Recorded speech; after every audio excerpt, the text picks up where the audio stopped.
पक्षी अंगणी उतरते ते का गुंतवूया राहते तैसे असावे संसारी जोवरी प्राचीनाची दोरी. ऐका, अभंगाच्या पहिल्या चरणामध्ये नाथबाबा एक दृष्टांत देत आहेत.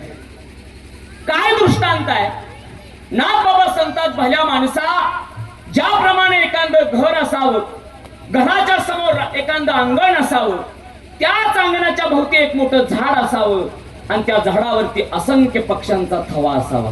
लक्ष द्या, सकाळची वेळ आहे, ते सगळे पक्षी उतरतात अंगणामध्ये, दाणं टिपतात. किती वेळ थांबतात? 1 तास, 2 तास, 3 तास, 4 तास, 1 दिवस, 1 वर्ष अजिबात नाही. पोटाची खळगी भरतात आणि भुर दिसणं उडून जातात. ऐका, बाबा सांगतात, भल्या माणसा, हे फक्त पक्ष्याचं झालं, पण तुमचं आमचं काय? पक्ष्यानं पोटाचं खळगं भरावं आणि उडून जावं, पण आमचं मात्र कितीही दिलं तरी भागत नाही. लक्ष द्या, माणसं म्हणतात फुकटचं कधी पचत नाही आणि कष्टाचं कधी संपत नाही.